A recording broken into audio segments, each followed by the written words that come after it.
We'd like to welcome Reb Simcha Raphael Ph.D. is the founding director of the .Ot Institute for Death Awareness, Advocacy, and Training. He has served as adjunct faculty in religion and theology at LaSalle and Temple University and works as a psychotherapist and spiritual director in Philadelphia. A fellow of the Rabbis Without Borders Network, has written extensively on death and afterlife, and is author of the groundbreaking Jewish Views of the Afterlife. And he'll tell you about his website if he chooses to. Welcome, Rabbi. All right, thank you. Okay, I'm going to make him the host right now. Thank you, Barbara, for all your logistical support. And thank you, Rabbi Weisblum, for the invitation to be here. If I'm not mistaken, we started this conversation at least a year ago or more. And we wouldn't imagine that we were doing a talk on afterlife while playing Hollywood Squares at the same time, but we seem to be. So I'm glad to be here. And Kanai Nahara, we just hit 50 people here, so it's very impressive that you were able to do this. And listen, you know, we're living in amazing times. I mean, if we would have sat around, if I was your congregation 2 years ago and said, let's come up with some weird situation for what America's going to look like at the end of 2020, we couldn't have imagined this one. We just couldn't have, and we don't know where it's going. So that being said, I want to start by sharing the screen and telling you a little bit what we're going to do. We're talking about Jewish views of the afterlife. I have a whole nice visual display for you, okay? And I want to do a bracha for Torah study. It's a good kosher way to do that. And when we're ready to do that, I'll ask you to unmute yourself. But I need to put it in some kind of context. I'm going to go back and forth between my screen. You know that saying, the world stands on three things? Nod to me if you've heard that one before. Wave, let me know. I'm going to interact with you. You're not going to sit passively all night. I promise you. I'm going to work you hard. Okay. So we know that the three things that make up Jewish life, go back to the screen. Somebody else is getting in here. Okay, is Torah, right? What Torah is our study of sacred scripture. Avodah, what's Avodah? Somebody tell me what's Avodah. I'm asking you a question.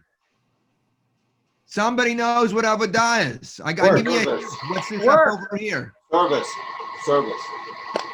Yes, service, right. It's service and it's prayer. And Gemilut Chasadim. What's Gemilut Chasadim? Doing of good deeds. Good deeds, right? And also committees, right? Because committees is how we get to do our good deeds. So that is the thrust of Jewish life.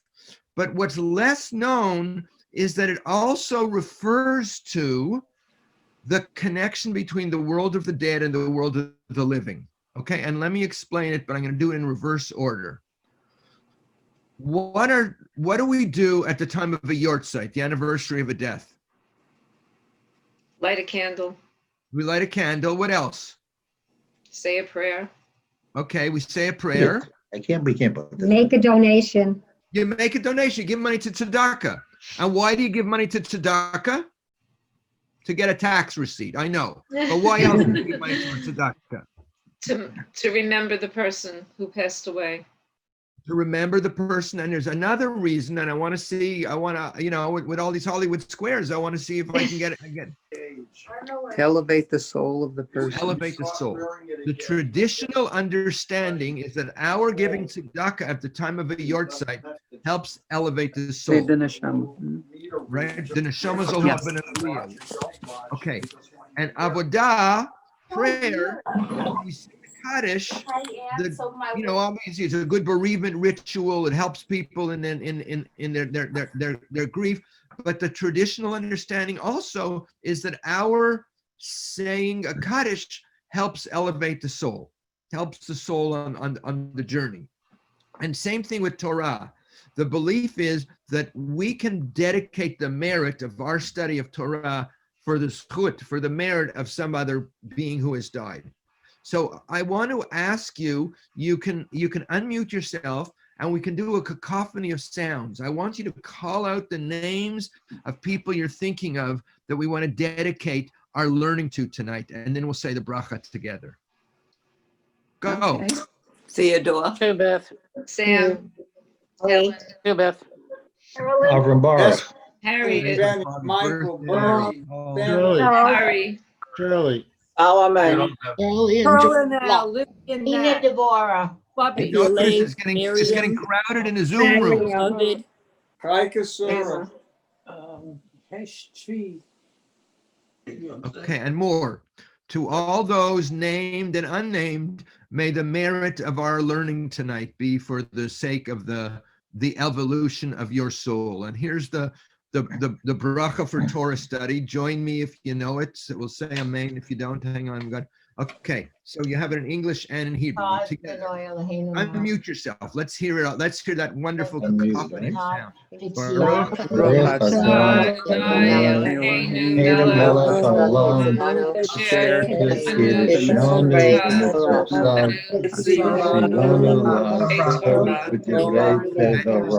Time and space. Thank you for this opportunity to soak in these holy words of Torah. So I want to start. Wait, it's got to go the right way. I got to get my computer to be friendly. You'll forgive me. It's not being that friendly. Okay, I want to tell you a story. Okay, this is what I once looked like. I used to be young and foolish. Now I'm just foolish. But when I was 22, my closest friend was killed in a car accident. We were together one day, and then the next day I was going to make arrangements for his funeral. You know, going to the neighborhood where he lived in. And if you would have said to me, you know, Simcha, when I was 20, 23, Simcha, you're going to spend your life talking to people about death and afterlife, I would have said, you know, forget it. That's not my story. That's somebody else's story. But very early on, after he died, I felt a sense of his presence. You know, I'm originally from Montreal, and we buried him at Mount Pleasant Memorial Park. There was nothing pleasant about burying a 22-year-old kid in the dead of a Canadian winter. But even at the cemetery, I felt a sense of his presence. During the Shiva, it was like, didn't it feel like he was just in the room? During that year, I wasn't halachically in mourning, but I was mourning. He appeared to me in a dream. There were many, many moments of feeling that connection. And when I went to look and see what Judaism had to say about life after death, there was very little around. So a number of years later, my teacher said, oh, afterlife, you want to learn, you got to go here, here, and here. Basically, I wrote the book on afterlife that I wanted to read when I was 22, and my closest friend was killed in a car accident. And that really set the journey of my life. My first job after I got my PhD, I wrote on that, and then I worked in a Jewish funeral home for a while. So let me go out of here again. You'll forgive me, but I like to go back and forth because I like to see all of you. I want to ask you a question. So what do Jews believe in about life after death? No, just look, do me a favor. Look at the screen and look at all of these adults with this most puzzled look. Like I just asked you for the mystery of the universe and a physical and an equation for understanding evolution or something like that. All lives on. If you're on your computer, you have at least two screens. What do Jews believe in about life after death? Nobody. Only the soul survives. Right. Say that again. Only the soul survives. The soul survives. Okay, so Elohai neshama shenatata bi, Lord, the soul you gave me is pure. You took it, you formed it, you shaped it, and you'll return it today. Okay. But we don't dwell with that so much. We're more concerned with living in the here and now. There's very little reference. We say people go down to Sheol, but we don't really believe it. We say it, but we don't really believe it.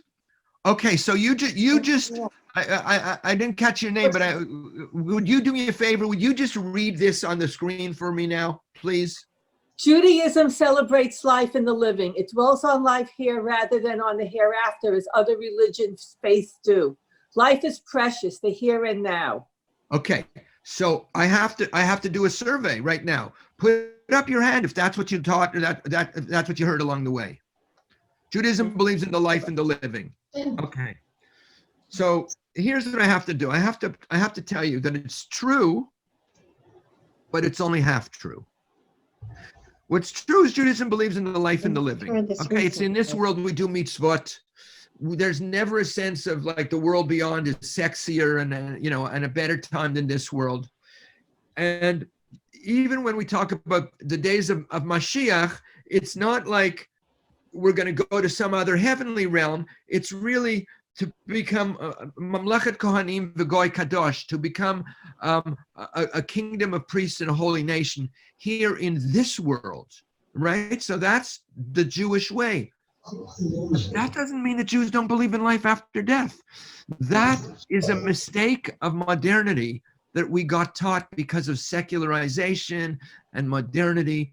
In the world of Isaac Bashevis Singer and the Hasidic masters, in the world of your great-great-grandparents and mine, there was never any question about life after death.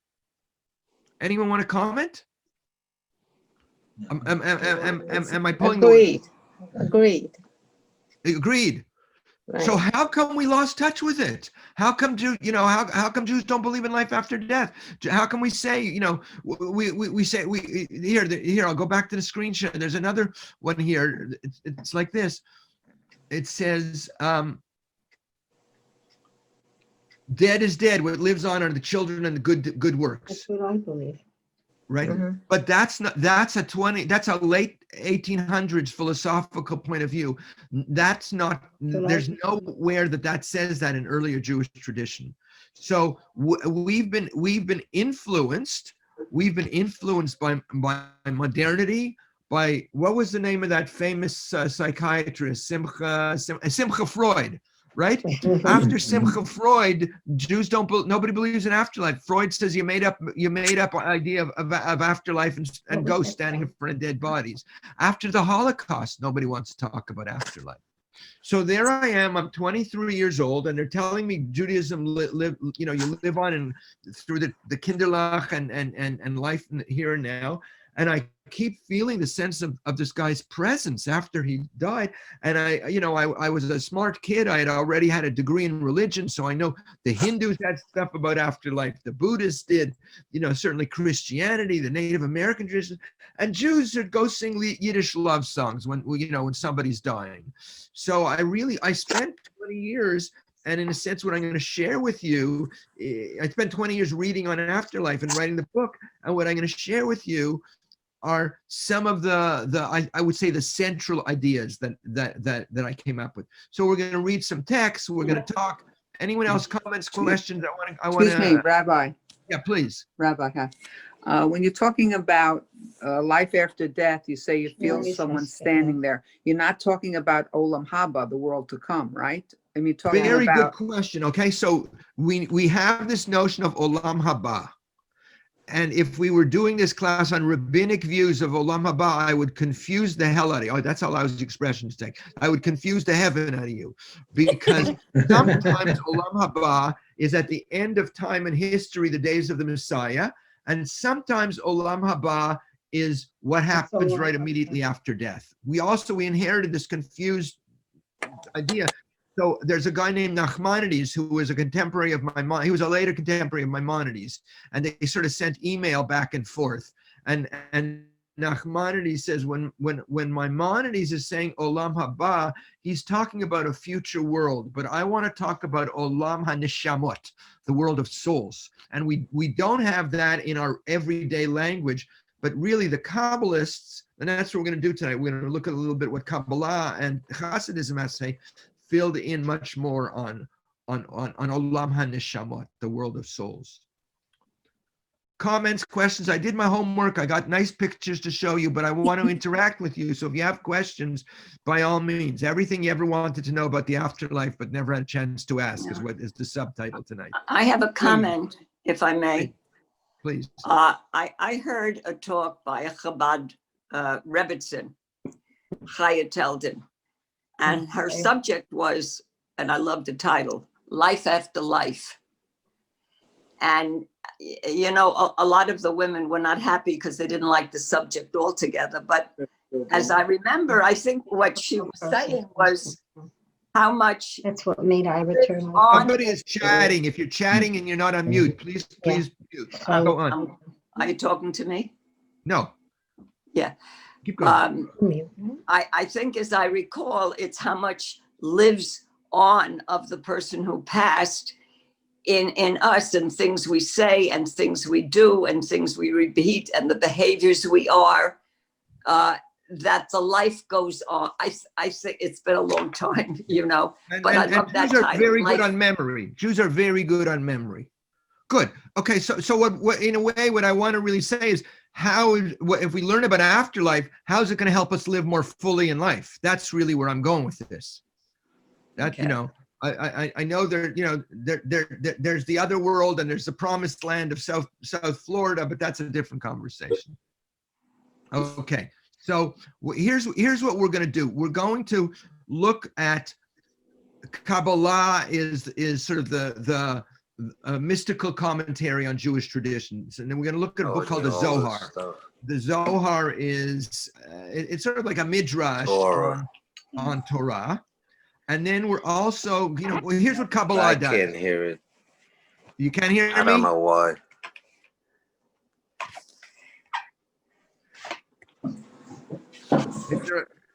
Is there a problem hearing me? I hear you. I hear you. We hear you just fine, Rabbi. Rabbi, there are a couple of people that are not unmuted. I guess when I muted everyone, maybe they weren't there yet. So if you want to, you know, mute. I don't know where I do that. I don't see more live on YouTube. I don't see where I can mute everybody. If you go to participants, Yeah. there should be a place. Okay. So listen, I'm going to mute everybody, and you can unmute yourself when you're ready. Right. Okay. Allow participants to unmute. Okay. Good. Okay. So here's what Kabbalah asked. Let me go back to my screen share.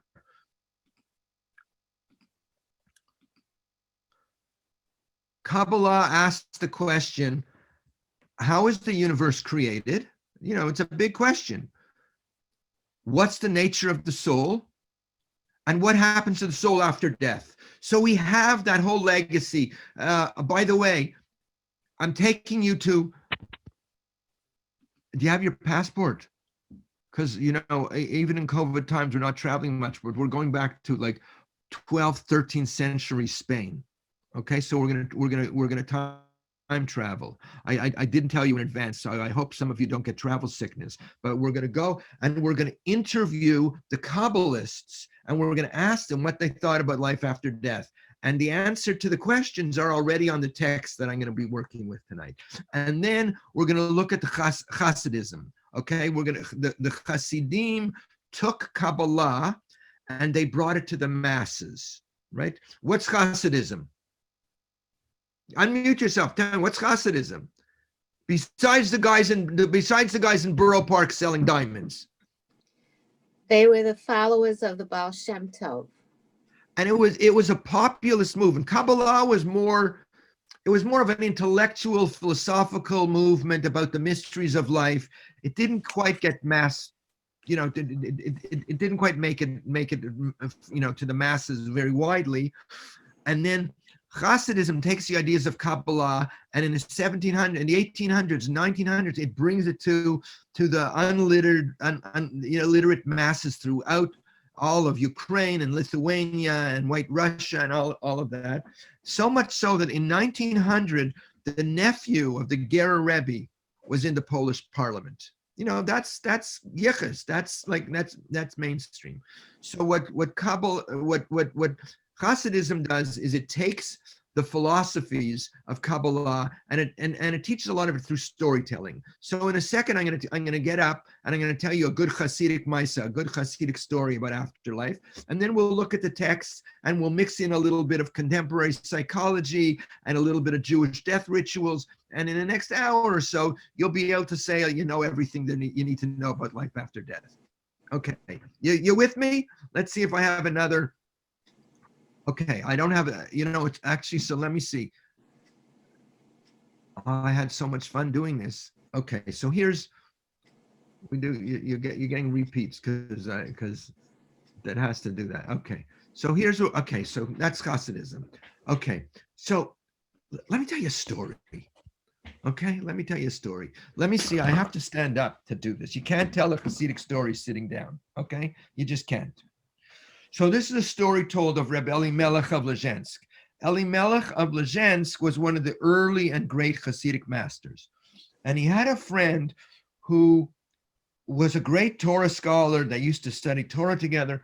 And his friend came up to him one day and said, listen, I don't know why it is, but my time to leave the world is rapidly approaching. Can you do me a favor? So Elimelech says, sure, I'll do you a favor. He says, I have a young son who hasn't been educated in the ways of the Jewish people. Could you take care of my son and educate him? So Elimelech says, sure, but on one condition. What do you mean on one condition? What kind of condition you make with a guy who's dying? He says, I will take care of your son on the condition that you come back and tell me what it's like on the other side. They shake. It's a gentleman's agreement. Reb Elimelech does everything. Comes time for the bar mitzvah. They had 2 bands. He does this with a lot of love, all the way up until the marriage. Because in this culture, if you're going to educate a young bucher, you're, a young man, you're also going to make a shidduch, an arranged marriage. Whatever. The text said she had a master's degree. She had been to the orthodontist. She was from a classy family. It was really a very, very good match. Comes the afternoon of the wedding, the bride's family is there, the groom's family is there, and Reb Elimelech, who is the stand-in for the groom's late father, was nowhere to be seen, and he was the officiating rabbi. So they wait an hour, they wait 2 hours. Finally, after 3 hours, he comes. They do the wedding. At the end of the wedding, they break the glass, they cry out Mazel Tov, and then Reb Elimelech gets up to address the guest. Says, I suppose you're wondering where I was for 3 hours. So let me tell you a story. So he tells the guest the story of the arrangement he had made with the groom's late father. And he said, here, I had fulfilled my part of the bargain and he hadn't fulfilled his. So I was just going to sit and meditate and wait till he comes. And I'm sitting and I hear Elimelech. I go, Chaim, is that you? What was it like? He said, the moment of death was absolutely painless. It was like taking hair out of milk. And I could see all the people standing around and crying and shrieing. But I said, what's going on? And nobody heard me. I say, stop, I'm over here. But they never heard me. So I figured, you know what? I'll figure it out. I'll let them know in a minute. Then I could see the Chevra Kadisha, the burial society, preparing my body.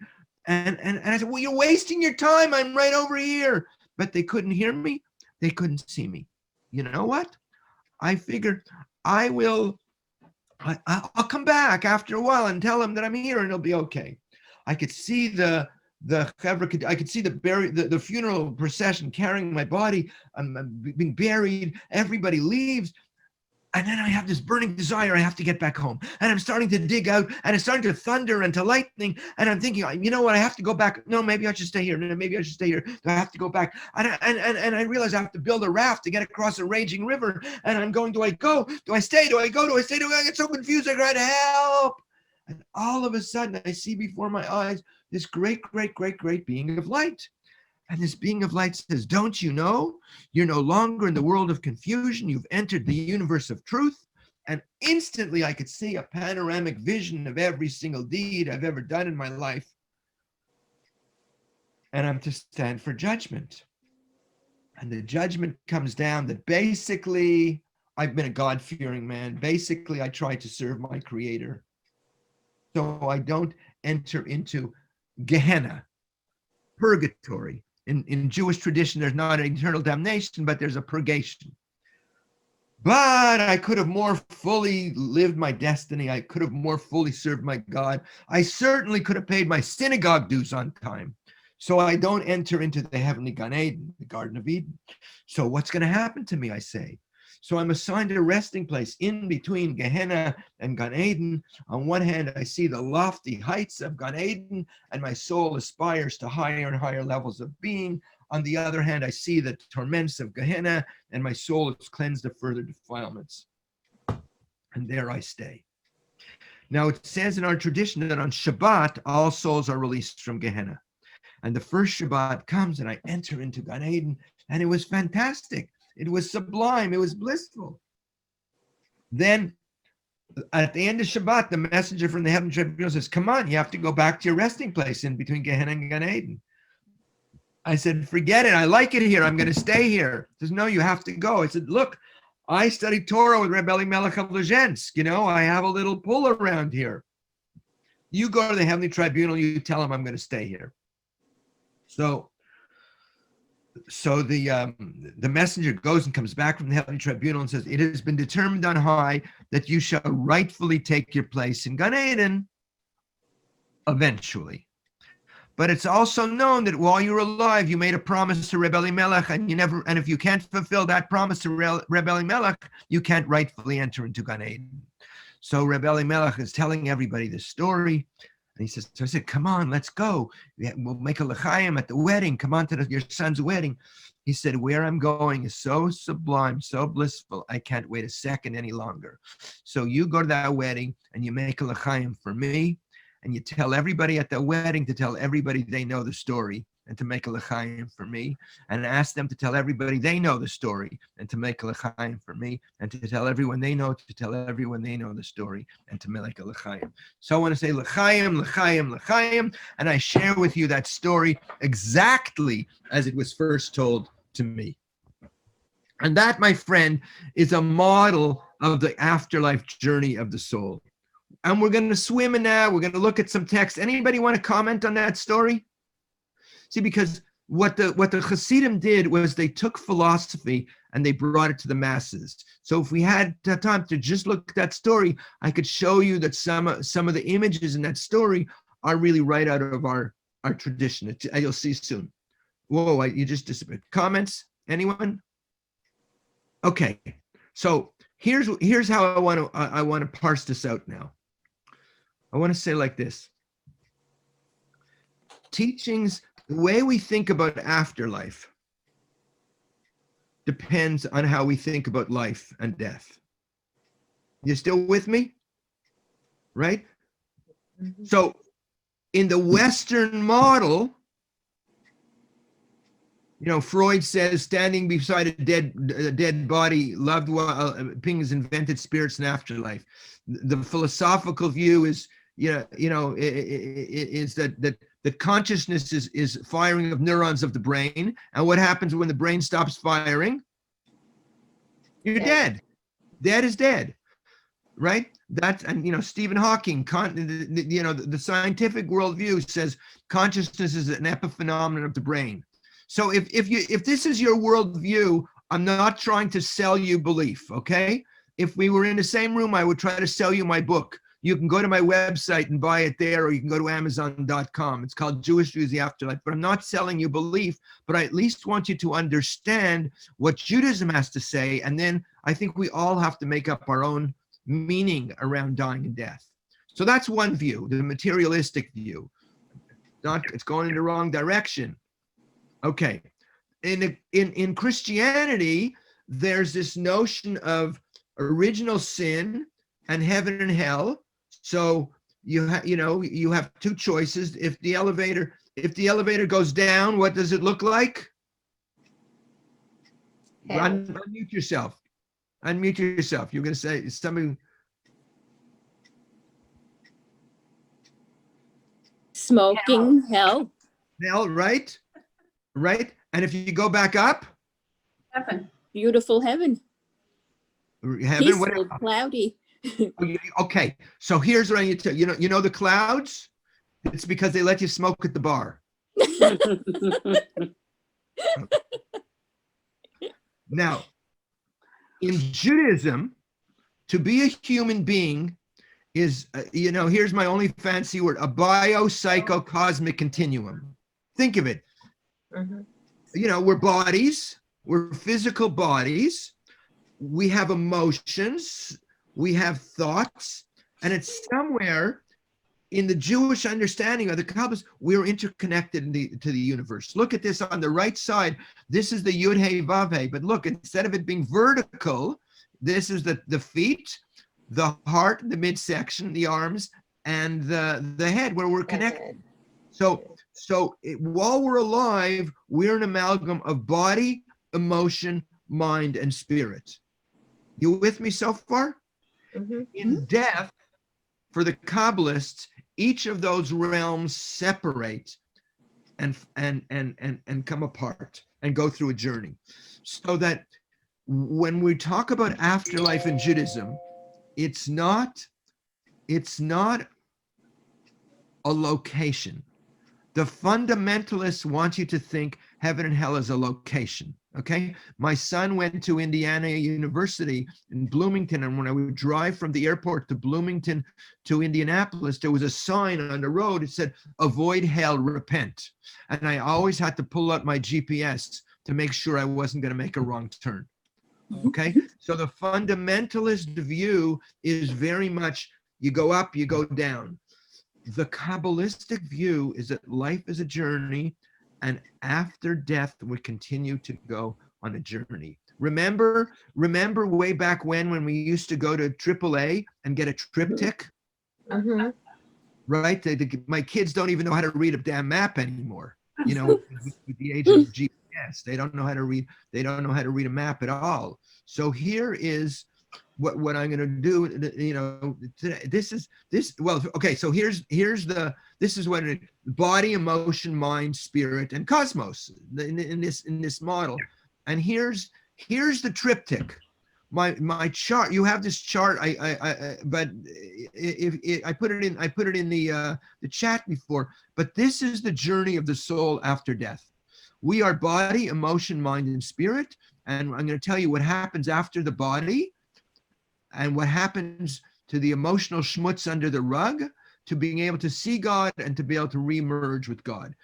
Trust me, I'm going to come back to this chart a few times, but but fasten your seatbelts. I'm going to take you on a little trip. Okay, the trip is going to be separating from the body, cleaning up the emotions under the rug, intellectual contemplation in the sense of seeing God, and spiritual unification in terms of uniting with God. Okay, that's just telling you where I'm going. I don't want to leave anybody behind. I want to make sure you're all with me. We're only 40 minutes into the talk. We have plenty of time here. Anyone, comments, questions? You still with me? Good. We're still at 50. No, nobody took off to the afterlife yet. So we're doing this very slowly. Could I have somebody? I need one person to be my reader. Do I have a reader? Barbara, you set up this thing. I may give you the heavy lifting of being a reader. Okay, so let me just, what we're going to do now is we're going to look at that interview I just did with the Kabbalist, asking about life after death, and we're going to look at some of what the teachings that come out of the Zohar, mystical commentary on the Torah, and then we'll look at how they relate to Jewish death rituals, and we'll go back and forth between my screen share and your questions.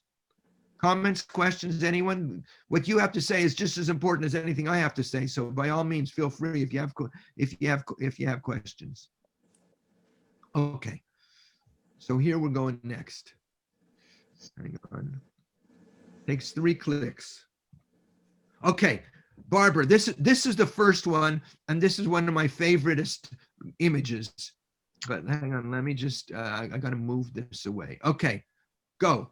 Rabbi Yehuda said, for 7 days, the soul goes to and fro, from his house to his grave, from his grave to his house, mourning for the body. Hey, I bet they never taught you. I bet they never taught you that in Hebrew school. No. I think No. we could spend the next 20 minutes just talking about that quote. Anybody want, for 7 days, the soul goes to and fro from his grave to his house, from his house to his grave, mourning for the body. That's interesting. What does it correspond with? Shiva. Shiva. The week of Shiva. So what does that say to you? That there's a reason for Shiva. Well, you know, the reason for Shiva is to make sure you give business to the caterer down the street. Oh, that was a really good Shiva. Who catered that? Right. But you know, all of our rituals are, you know, very good psychological function. You know, Jews are really good at death. If you do it properly, our death rituals work, you know, to help people go through the loss. But it also says there's an awareness that the soul sort of may, Neshama hasn't risen. right, it may stick Right, around. so it's going back and forth from the house to the cemetery. Which I think of not literally as the house to the cemetery, but rather familiarity. You know, and people have an experience where it's the third night of the Shiva. You couldn't have another cold cut if they gave it to you intravenously. You know that, you know that feeling. And Uncle Lou just left, so there's no more, off-color humor. And the two sisters are sitting around. It's 11 o'clock at night, and one says, "Didn't it feel like Daddy was in the room?" And people have that experience, or people have dreams, and there's some sense of, oh, you know, you've been reading all that Shirley MacLaine stuff. But I want to say, no, it's in our tradition. For 7 days, the soul goes back and forth from its former grave to its home. And what do we do at the end of the Shiva? We walk around the block. Why do we walk around the block? To come back to reality. To go back into life. So again, it has a good psychological function. We've taken these 7 days, and you know, it's actually 5.5, but we've taken this time at a time to remember you. But it's also to say to the neshama, now we can walk you this far, and you have to go the rest of the way on your own. When we got up for Shiva from my father-in-law, it was it was coming up. It's during the week of the last week of December, which is close to Parshat Vayechi, and we were about to walk my wife around the block, and she said, "It says this week in the Torah that Jacob was gathered to his ancestors. So I want to ask everybody to tell me, who are the ancestors to whom my father has been gathered?" And we went around the room, and like my father-in-law's first cousin was there, so we named their mutual grandmother, and some of our contemporaries, some of our younger friends had died, and we named them. And all of a sudden, there was a sense of, we in this world were walking his neshama as he was preparing to enter into the world beyond. And it gave a certain sense of meaning that somehow added a certain quality of depth to it. Anyone, comments, questions? So that's just an remember I said it's a journey. So that's an early phase in the journey. You ready for more? Okay. So hang on, let's go to screen share. Your rabbi's here, he's being very quiet. He's getting the night off. But Rabbi, if you have any comments, bavakasha, or questions. No, I like to hear you. Okay. All right. So here it fits in with the 7 days fits in with the Shiva. Actually, a friend of mine actually drew this. She took that pasuk, for 7 days the soul goes to and fro from its grave to its home, and she drew this. But instead of seeing Shiva only as the last great Jewish fest, we also want to see it as an ancient soul guiding ritual. So we want to take time. One of my friends once said, we're such a wordy people. We're such a wordy people. If you ever spend time in Shul on Yom Kippur, you could believe me. We have so many words in the book. And so one of my rabbi colleagues says, when I say the Shema, it says listen. So we're going to say the Shema, but then we're going to sit quietly, we're going to listen. And what is it that we're hearing about our loved one who has died? Or what is it that we're hearing from them? And listen, I'm not selling Jewish spiritualism. I'm simply saying that we don't understand the mysteries of life and death and the world beyond, and that we have a lot of teachings on it. So sometimes people feel like, I could really feel like him saying this, or I got this image, or and so suddenly we realize that there's something else going on when we're sitting Shiva. Okay, keep going. And again, b'vakasha, your comments, your questions as we go along. Okay. So then, here's some more of the journey.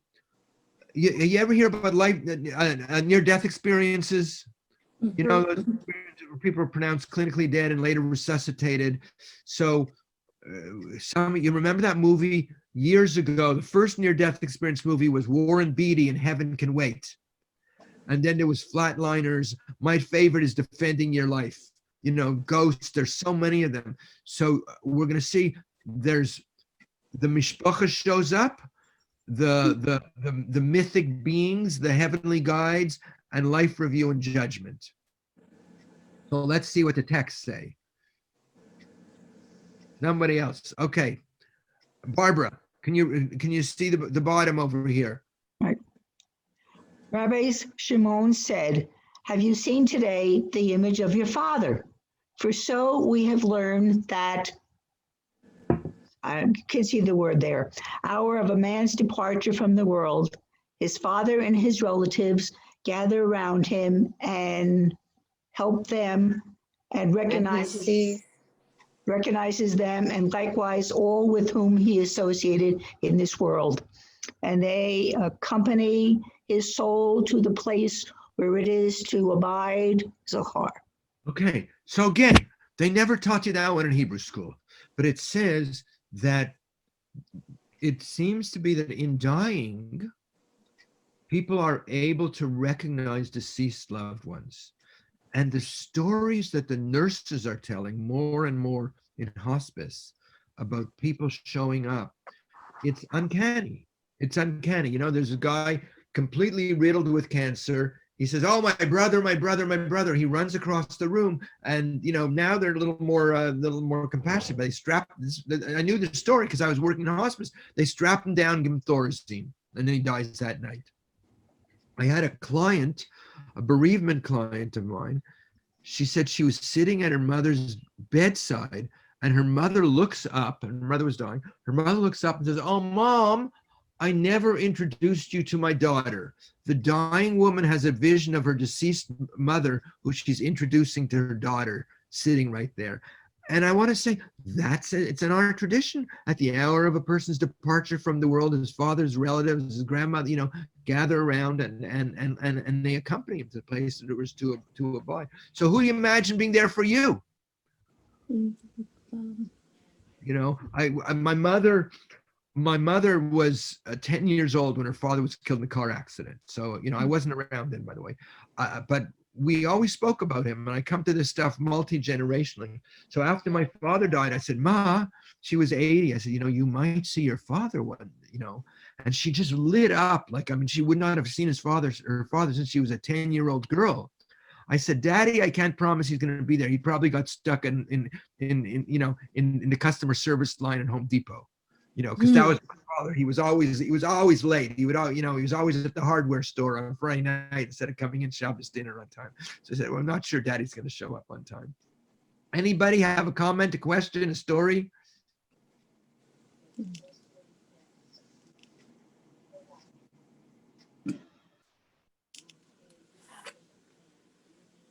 Yes, no, maybe? Okay.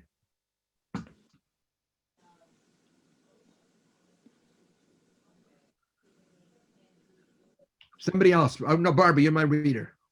So, okay, hang on. Let me just introduce it. There are two kinds of visions.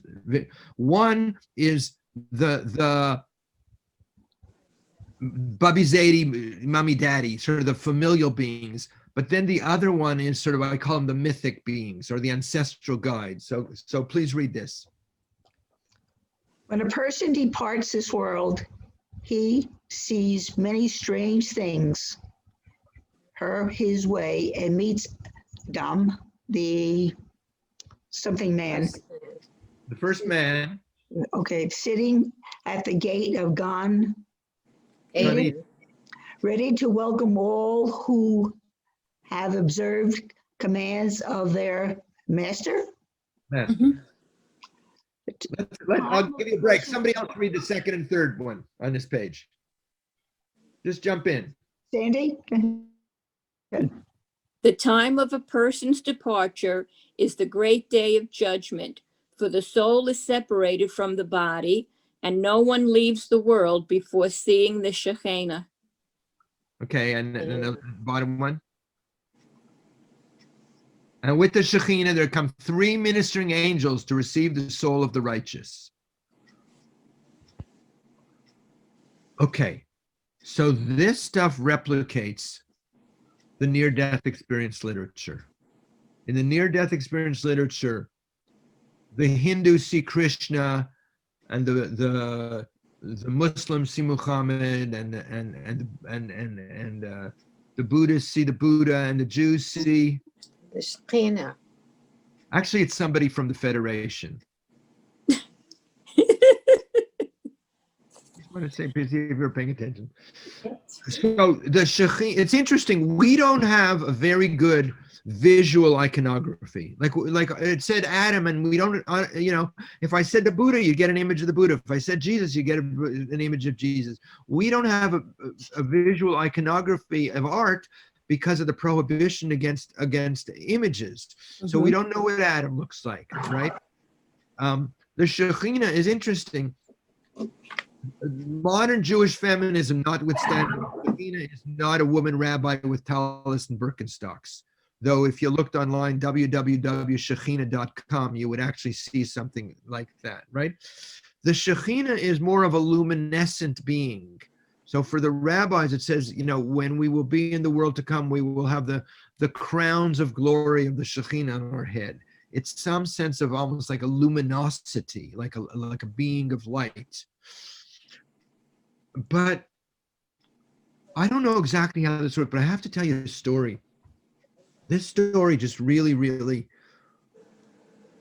blew me out of the water. Oh. I had an uncle, a great uncle, who was of the vintage that he ran away from the Tsar's army. He came to America, came to Canada actually right after World War I, and he was angrily anti-religious. I mean, his whole life he worked 20 hours a day. He made his fortune. He was a gnarly kind of guy, and he hated religion. One time I wanted to make Havdalah in his house, and he said, "Get out!" And I said, "Okay, I'll put it away. I'll put it away." Another time he said, "I nearly died, and the Rabban Gamliel came and said, 'Yoine, it's not your time.'" Now, he was in a yeshiva in Europe in his early youth. He was probably born 1902, 1900. So when he came here, I think he was born, my grandmother was born, he was a little older than my grandmother, so he must have been born in 1890. So he could have already been in his 20s when he came here. But in his youth, he had been in a yeshiva. And who shows up for him? Rabban Gamliel, Rabbi Gamliel from his Talmudic youth. Now, this was not a guy who read Raymond Moody near-death experience, Life After Life. He wouldn't have even seen Warren Beatty, Heaven Can Wait. It was way earlier than that. This was, basically he wasn't a very literate sort of guy, but he had a yeshiva background. So it's said to me, maybe there are some kind of helper beings and they get painted in the images that we're familiar with. It seems to me that us human beings, maybe we need some beings to help us leave from this world to the other world. I need somebody around my house to help me make sure I have my wallet, my keys, my glasses, and my iPhone. But maybe when we're leaving our physical world, there's beings. So the young kids today, when they're having near-death experiences, they're sing Yoda. Yoda's sort of, from Star Wars, Yoda's an interdimensional being. So again, we have this sense in Jewish tradition of some kind of guide. I think the implication of all of this is when our time comes, there are helpers around. Let me do a non-paid, non-political announcement. Here's a book I wrote called "May the Angels Carry You: Jewish Prayers and Meditations for the Deathbed." So there's a thing in here about words of comfort for one who is dying. You're loved and you're forgiven. We know you did your very best, even if you were a pain in the ass most of the time. We know you did your very best. You're not going to be alone. We will be here with you, and you will be welcomed by loved ones on the other side. And whenever you're ready, it's okay to leave. We will all be okay. That's what we need to say to people when they're at the end of their life. But to know that, what is people are afraid. I'm going into nothingness. It's like, well, that's not what our tradition says. Our tradition says that it's some kind of transition that we go through and that there are beings to help us out. Again, I'm not selling belief. Everybody has to make their own meaning making around dying and death, but at least it's good to know we have some of these teachings in our tradition. Again, comments, questions, somebody's commenting in the background. I don't know whether it's intentional or for me or for somebody else. If you have a comment, a question, unmute yourself, and please, now's a good time to do that.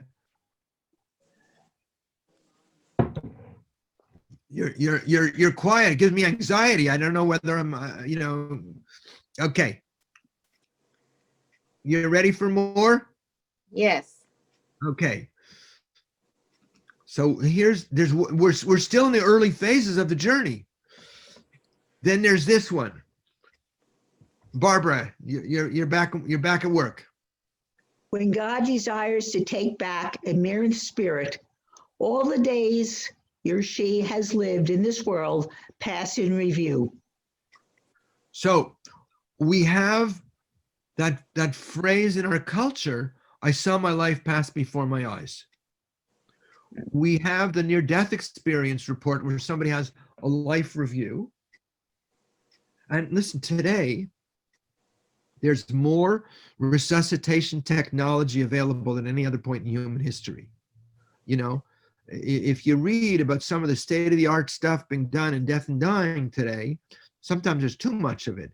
But we have the technological ability to bring people back after they have died. There's a guy who wrote a book, Sam Parna. It's called Erasing Death. In large hospitals, like particularly you're in the New York area, in large hospitals they have an ice room. When somebody codes, they put them on ice, and they can keep people alive when they are clinically dead for up to a half hour and bring them back without any brain damage. So people are reporting these near-death experiences relatively frequency, and actually in England, you know what a soffit is? A soffit is like a fake ceiling kind of thing. Yeah, you're looking. You probably have one in your kitchen, right? So in the ICU rooms, they're putting symbols behind the soffit on the wall, so that if we were down here, we couldn't see it. But if somebody codes and they come back and they say, "Oh, I saw that there was stars and circles and that," so they're trying to get some like documented evidence of people having these near-death experiences. So there's more near-death experience studies and more death experience technology available today. But this that I just showed you before was from 12th century Guadalajara, Spain. And how did they know this stuff? When God desires to take back a man's spirit, all the days he has lived pass in review before him. I don't know how they knew that, but they knew that. They knew that. So there's some very interesting stuff that we never knew was in our tradition, because the early Jewish writers, the early Jewish scholars, the 18th century and the 19th century Jewish scholars were rationalists. They weren't looking at this stuff. They thought Kabbalah was the psychosis of the Jewish people. They were more interested in Judaism as a religion of reason. And it's really only in the last 25 years that sort of in English language, we're bringing back some of the wisdom of Kabbalah. So my work in going and writing Jewish Views of the Afterlife is to bring back, to do archaeology and say, we have all of these traditions. I'm just giving you 3-4 quotes only here, and there's thousands and thousands of stuff. Okay, we're about to make a transition. Comments, questions? Okay, we still got another half hour, and I have to make sure I get you in and out of Gehenna. I can't leave you in Gehenna or I'll never get invited back. Okay. So here's the map again, all right? So this is what we do. These are all visionary experiences that happens as the soul, if you will, is leaving the body. the life review, the mythic guides, the ancestral guides, the deathbed visions, and the Schnibuta Kever, the pangs of the grave, which was what was described in that story. Do I go? Do I stay? Do I go? Do I stay? It's sort of a 3 to 7 day period when the soul has trouble leaving. That's physical separation. Of course, on the physical with the funeral and Shiva. Now we're going into another realm. It seems to be that eventually the soul sort of leaves go of its attachments to the body. And then, oh wait, I can't show you this yet. I can't show you this yet. So now we've got to talk about Gehenna. In Torah, they talk about Gei Ben Hinnom, the valley of the sons of Hinnom. It's sort of where the Moabites carried on child sacrifice. And if you raise teenagers, you understand why some species eat their young, but that's a different story altogether. So in rabbinic literature, they talk about Gehenna as sort of a realm of punishment, torment, but the Kabbalists go a little bit different like this. And I want to say it like this. Imagine your friend Joe comes up to you one day and out of nowhere, he sort of kicks you in the shins and smacks you across the face. And you get really broigus with him, you get really angry. And then I come up to you 6 months later and I say, hey, whatever happened to your friend Joe? And you go, Joe, did I ever tell you what happened? He was such an SOB, I never told you. What's my point? Emotions persist long after the initial point of contact. And as human beings, we're very good at shoving it under the rug. So you have a fight with somebody and then your significant other will say, and then you go to sleep, you wake up the next morning and your neck is hurting because there being a pain in the neck, or you have abdominal pain because you can't stomach it any longer, or your lower back hurts because you feel unsupported, or Louise Hay, who does mind body healing, says you get a bladder infection because you're pissed off. So we know that psychosomatic medicine tells us we know that we carry emotions in our body. All right. So here in the jaw is where we carry anger, and here's where we carry grief. And in the midsection, we carry shame. There's literally people who work on physical bodies know that we do that. It may be that in death, we have to deal with all of the unprocessed emotion that we haven't dealt with. It may be that there's a certain period of time after death. We're good. So we're good at shoveling the SH under the rug. Some families are better than others. Some, they just throw it at each other. But, some good families, there's unresolved grief, there's unresolved anger, there's unresolved disappointment, there's unresolved betrayals. It happens in families. It happens in families. If you think your family's crazy, you should meet mine. But anyways, that's not the point right now. So it may be that there's a certain period of time post-mortem where the soul has to clean up. Not like, oh, I was a lousy person to the clerk at Walmart, but it's the unresolved relationships. It's the sadness, the disappointments in our lives. Maybe we have to do a little bit of that. So that's what I suggest Gehenna is. Okay, you ready for a Gehenna text? This one, I promise you they didn't teach you in Hebrew school. This is not from Zohar. This is like a Jewish Dante. Hang on, let me get it full screen here. Okay. Go. Barbara. Okay, I just unmuted you. No, you got to unmute yourself. Right. There are 5 kinds of punishment. Gehenna and Isaiah saw them all. He entered the second compartment, and he saw 2 men hanging by their tongues. And he said, "Oh, you who," whatever that word is, Unveils. unveils the hidden, reveal to me the secret of this." He answered, "These are the men who slandered. Therefore, they are thus punished." He enters the third compartment, and he saw their men hanging by the organs. Their organs. Their organs, and said, "O you who unveils the hidden, reveal to me the secret of this. He answered, these are the men who neglected their own wives and committed adultery with the daughters of Israel. Okay, so listen. If you know somebody who is in hospice or palliative care dying, don't go read them this text. But it's very good for educational purposes. Why? Here's the thing that I learned. Teachings on heaven and hell in religious literature are not literal. Okay, again, the fundamentalists want you to believe it's literal, but they're symbolic of states of mind. So let me go back to the screen and show you what I mean. Imagine there's a period of time where they call it in a 12-step program, the fearless moral inventory.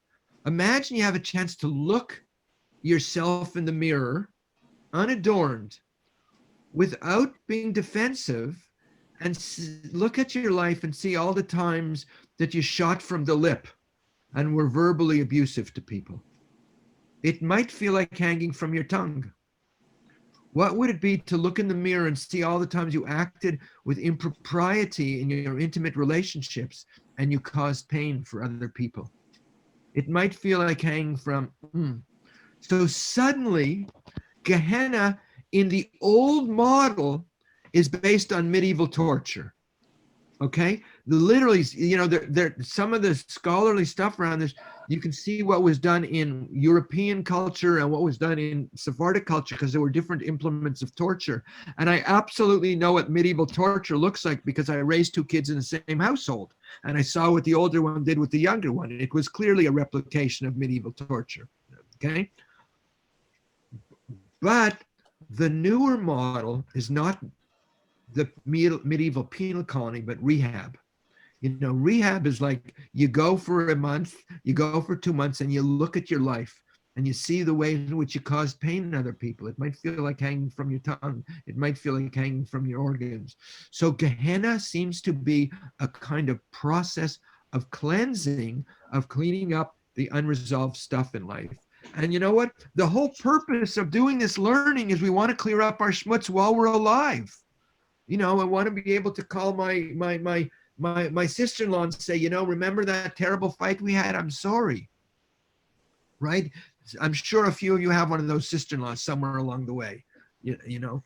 So interestingly enough, what does Gehenna correspond with?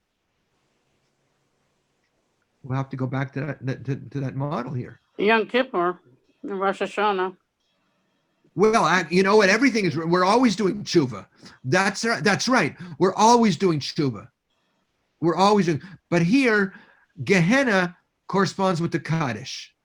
Mm-hmm. What's the maximum length of time in Gehenna? Do you know? It's 12 months. How long do we say Kaddish? 11 months.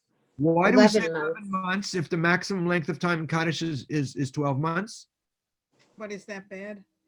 You wouldn't think that your parent got the maximum length of time. Though I'm a therapist and I know my client said, my father, he deserved 36 months. Right? Okay, so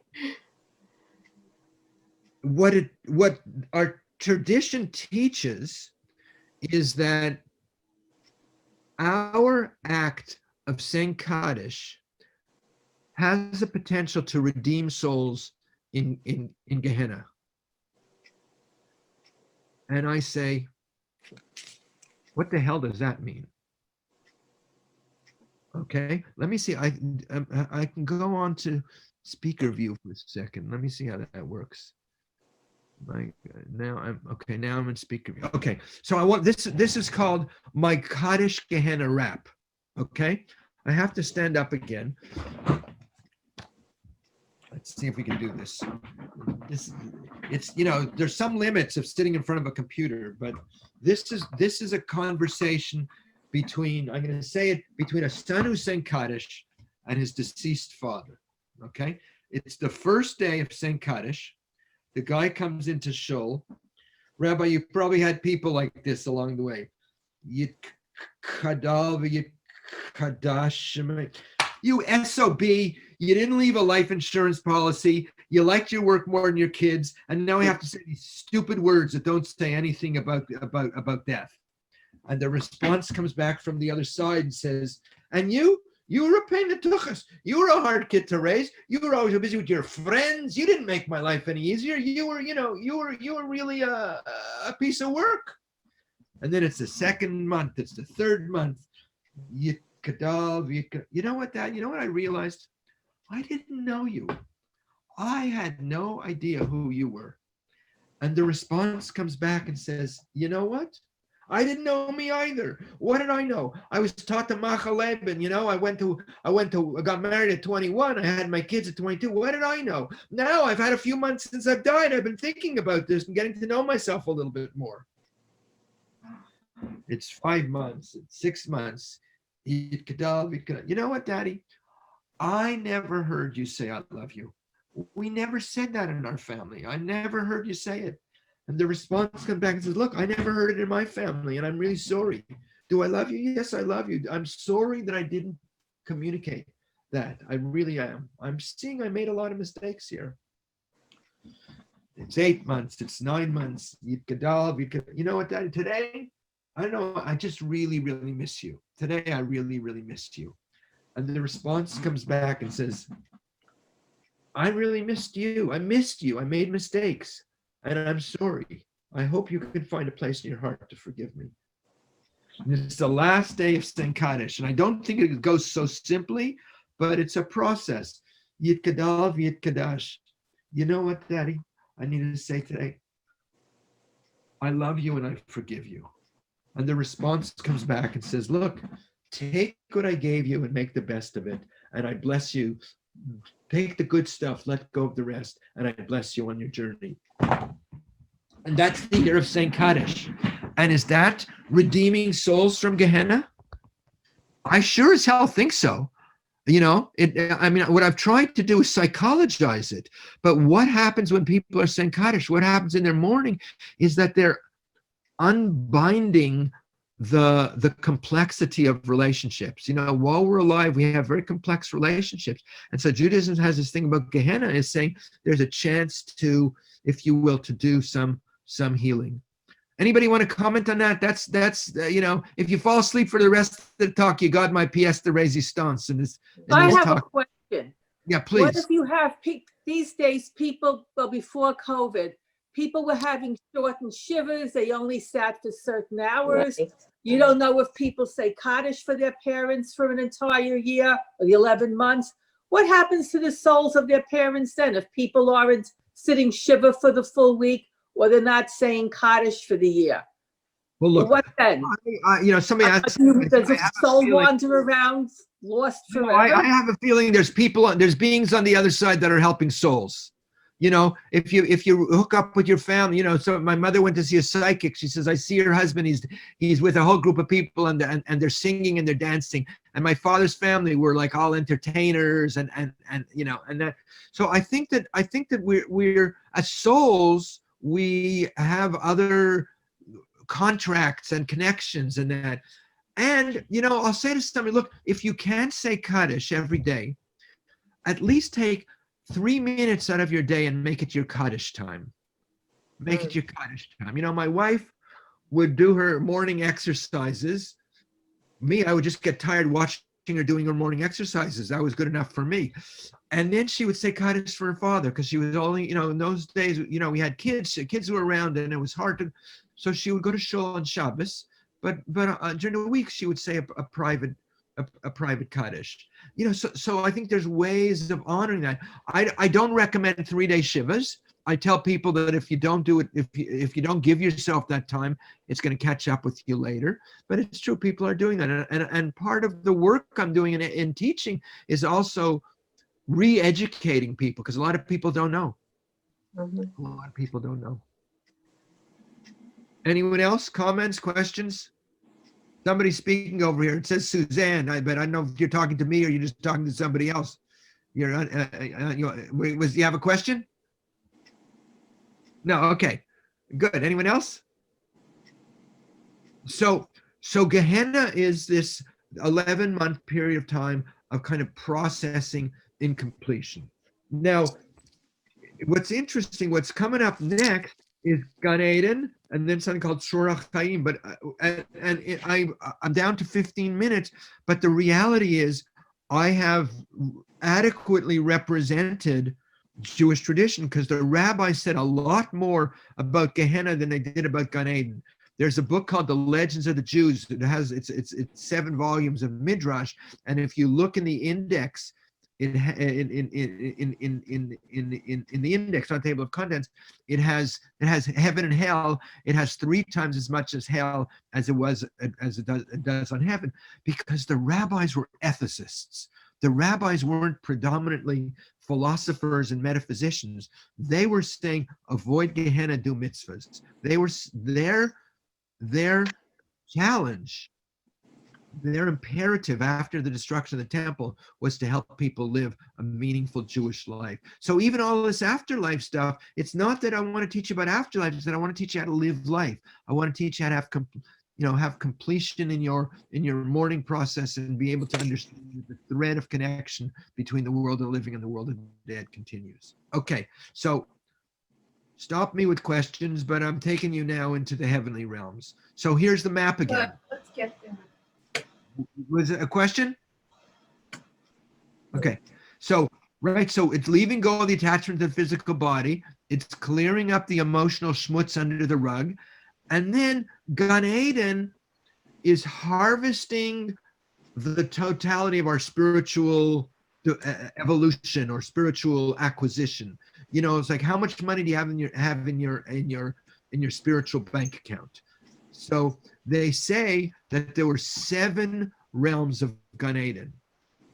And the realm to which we're assigned has to do with how much we have grown spiritually. So do you have enough money in your spiritual bank account to get a Motel 6 or a Best Western? Or if you're a Kabbalist or you get a Best Western or a Hilton or an apartment on the French Riviera, you know, so it seems like there are multiple grades, and okay, so we'll read a Gan Eden text, but I'm you know, I think we've done the juiciest text so far. Let's see what else there is. Kaddish. Okay, this corresponds with the Kaddish. I said that redeems the soul from Gehenna. Okay, somebody read this one, please. Barbara, you're still my reader tonight. Gan Eden has 2 gates of carbuncle and 60 myriads of ministering angels keep watch.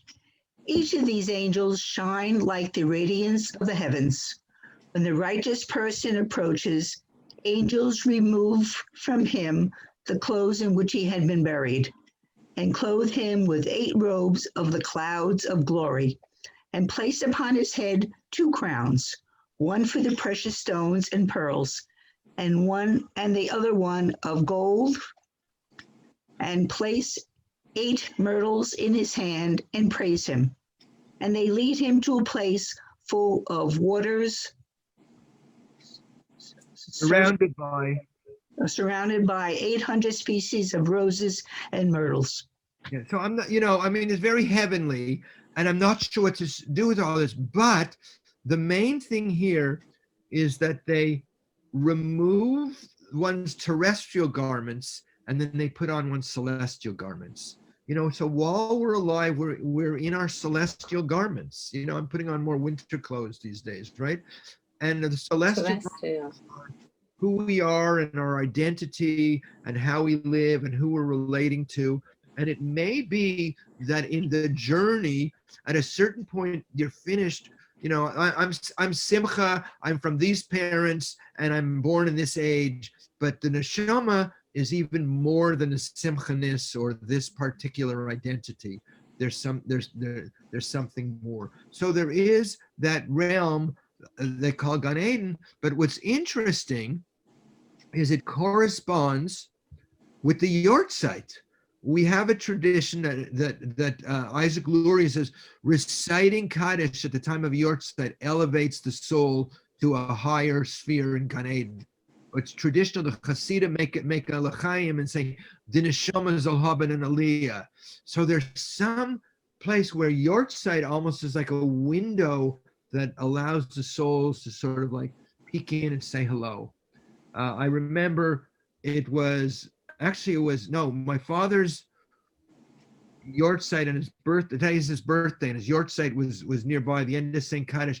And when I was a kid, I don't have my wall here. I would go out on a date, and my father would like fold up a $5 bill and sort of slip me $5. And so I remember I got out of my car to go to Starbucks, and there was a $10 bill folded in 4, standing right exactly where I got out of my car. It was around his Yortzeit. So I felt at least I got a raise. You know, I mean, it's living alone. A number of years ago, I was teaching this on a Shabbos in Ohio, and the next morning I came in, and I told this story, and the next morning I came in, and some guy said, your father was here last night. I found the $10 bill in the parking lot. So, I don't know how this happens, but what I want to say is be aware of these moments of Yisker, these moments of Yortzeit as a kind of window of connection between this world and the world beyond. Okay, we're almost ready to come in for a landing, so let's go back. And there's one now. In some cases, Gan Eden was the end of the journey. Let me hang on. For the rabbis, in some cases, the Gan Eden was the end of the journey. Okay. Some texts is like Gan Eden. You go to Gan Eden and stay there forever. In other cases, the rabbis did not have to standardize belief. It didn't matter. You believe this. There's one pasuk where it says these are the 7 names of Gan Eden, and then there's another pasuk, another text. It says these are the 7 names of Gan Eden, and they were some were the same, some were different. They had a lot of room for midrashic improvisation. They had to standardize practice. They had to know that the Jews that were in Babylonia and the Jews that were in Palestine and then later in south of Spain were lighting Shabbos candles relative to the setting of the sun all at the same time, or were reading the Megillah relative to the cycles of the moon. That was important to them. But if you believe that, and you believe this about Afterlife, it left room for a lot of, even though their giving you was pretty consistent throughout. So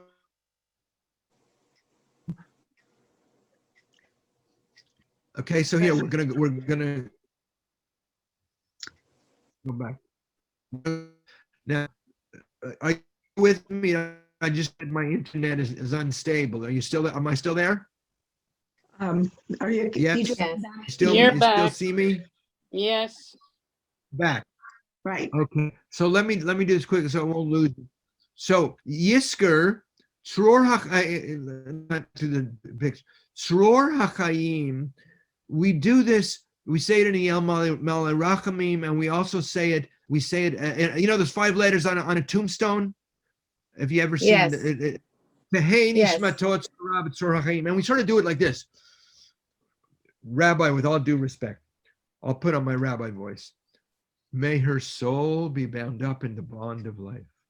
Continue services on page 472. We sort of do it very platitudinously, but Tzror HaChaim is said to be, for the Kabbalist, a holding tank for souls underneath the throne of God. So that the soul sort of, you leave go of attachments to the body, you work out your emotional karma, you sort of harvest your IRAs and your spiritual, inheritance, and then you sort of go back to, you merge with God, and then after the 12th century, it brings in the whole notion of reincarnation, which is another lecture you'll have to bring me back for. So it's interesting because what happens later in our tradition is that those neshamas on the other side become available to us as intercessors. Remember Fiddler on the Roof? Yes. Fiddler on the Roof is an afterlife story. Okay? From Sarah comes through from the other side. And in Eastern European folk tradition, the Babas, we know, their specialty was shidduchim and children. So we have this whole tradition that part of the way we help the souls along, and then they become available to us. And actually, look, this whole tradition here, this is at the grave of the Ari of Isaac Luria. You've been to Tzvat? You've ever been to Tzvat? And this is Reb Nachman's tomb, and this is Rachel's tomb, and then there's the Lubavitcher Rebbe. So there's all of these traditions of praying to the neshama of those on the other side, because they are available to intercede in our own lives. So that whole thing becomes it's interactive. I just want to do this. Let me do this one first, and then I'll come on. Between this world and the world beyond is a window and not a wall. Between this world and the world beyond is a window and not a wall. If you don't remember anything else that I said today, but you remember that one, I think that's what this teaches us, is that the connection of the heart between us human folks who, we attach to people. I read a story, Nishtugadach, my mother would have said, like, woman has 3 children, her husband's a very well-known, well-loved doctor. He's in great shape. He's jogging and an 80-year-old guy hits him with a truck and kills him. We could tell each other horror stories, but these kind of things happen. Or even if somebody lives a long time and we want to feel that sense of connection to them. So our tradition says that long after people die, there's still that sense that they are available. We stay interconnected, and that's the teaching is about afterlife that they never taught us. I got a few more minutes for some comments, some questions. Rabbi, I have a question. Please. So you're mentioning now that all the souls are in Gan Eden or wherever they're kept in a holding pen under God's throne. What about the tradition that when a baby is named after somebody, that they inherit some of the characteristics of that person, so that, wouldn't you say the baby has part of the soul of the person that they're named after? Well, I didn't do the piece on Gilgul and reincarnation, but there's this woman who has a book called Family Reunions. So she tells a story about, as a young child, she had a nickname. Her father had a nickname for her, like daddies have that for their little daughters, little Schnooky or whatever it was. So one day her 4-year-old son, and nobody knew that, nobody knew that. She had it as a kid. One day her 4-year-old son says, "Hey, Schnooky, how are you?" So she has it. So, so for her, in her narrative, her father was reborn as her son. I don't know. I feel that with my daughter sometimes. I think I was a witch in a past life, and my daughter turned me into the authorities. So she would do that again today. So I feel like the complexity of the mystery is much greater than anything I could put on paper. So in moments we feel that sense. I remember we used to go to conferences, and there would be like, gay and lesbian support group, and in this room, and if you want to do Torah learning in this room, and if you're a recycled soul from the Holocaust, you come to this room. So there's a whole bunch of baby boomers who think, well, I was a recycled soul from the Holocaust. So I don't know about that stuff, but I think you're right. I think there are places where the complexity of how we're interconnected with each other is much deeper. Is much deeper than so let me do one last piece here. Hang on, I didn't do the screen share, I don't think yet. So let me do this. See what this whole model, hang on, oops, let's go here and then back here. What this whole model suggests is that between birth and death is only 1/2 of the cycle of existence. Right? So there's youth, maturity, and old age, though we know sometimes people die before they reach old age, and we know some people reach old age and they bypass maturity. And then the other half of the cycle is between death and rebirth. So there's these deathbed visions. They're separating out from the body. There's this emotional purgation of Gehenna, heavenly bliss, and then return to the source. And we didn't do any of those in-womb preparation texts. But if that model becomes part of how we think about dying and death, it changes the way we think about death. Death is just a transition between this world and the world beyond. And I think we're still in the very early stages of changing our cultural attitude towards dying and death. You know, in 1900, Sigmund Freud published The Interpretation of Dreams, and that he was very intentional beginning the new century, and that begins transformation of cultural attitudes towards human sexuality. And it's 120 years later, and we've come a long way. We still have a long way to go, but we've made some progress. In 1969, Elizabeth Kubler-Ross publishes On Death and Dying. And that begins cultural transformation of attitude towards death and dying. And we're only 50 years, we're only 51 years. We're still in the very early stages. All of this stuff with medical aid in dying and hospice and green burial and more family support. And, you know, grief is not how Jackie Kennedy grieved anymore. You know, it's we're changing that. And so Judaism has something to offer in terms of changing our cultural attitudes. And so what I've tried to share with you is it's just a little snippet of that. So I hope that I have done what I was asked to do here tonight, and I thank you for your attentiveness. And I'm just going to put in the chat my website where you can see a little bit about what I'm up to. Not really. Hey, you got her bowl. You didn't put your bowl in the sink. The dog's eating it. Okay, well, let the dog eat it. That's my website, and you can look up Da'at is Death Awareness Advocacy and Training. And if you look on Amazon, I have a few books that I've written. And I just want to say, I have a new book coming out. It's very exciting. It's called Jewish End-of-Life Care in a Virtual Age, Our Traditions Reimagined. So right after Pesach, I called a friend of mine, a rabbi. I said, how are you doing? Oh, I'm so tired. I just did a Zoom Shiva. I just did a Zoom funeral. I just did a Zoom Yisker service. We need a virtual rabbi's manual. She said this to me. I got off the phone and I called my publisher, because there's a guy in Colorado who's published 4 of my books.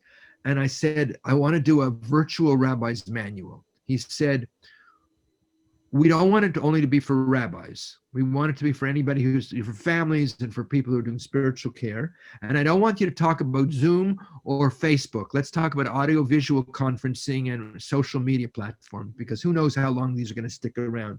And so I got 2 of my colleagues, friends, and we asked people to write something on, you know, working with the elderly when you can't, when nobody can show up, and working in hospice, and Zoom funerals, and Zoom Chevra Kadisha, you know, Chevra Kadisha without the body there, and Shiva and Yisker, and biomedical ethics and time medical rationing. And so the book, by the end of Sukkot, we had sent it to the publisher. So in 6 months we produced it. So so this, you know, that we're teaching Torah this way, you know, a la Hollywood Squares, you know, is like a lot of this stuff is going to stick around. There will be conservative synagogues that will have, you know, God willing, we'll get back out, you know, hopefully the you know, the vaccine will be distributed by the end of 2021, and we can, you know, we can go back out into the world without fearing dying, you know. But there'll be synagogues will still, you know, funerals will still have a Zoom screen. Because once we realized we could bring people in from all across the planet. I taught a class recently, and there was somebody from South America, from East Coast, West Coast, and from Israel. You know, we used to lie by the waters of Babylon yearning for Israel. Now, if you have a good internet connection and you're willing to stay up late, Israel can join us. So we're living in very, very fascinating times. And I think that you know, my presentation on Afterlife is just part of some broader change that is going on. So Ad Khan, that's what I have to say.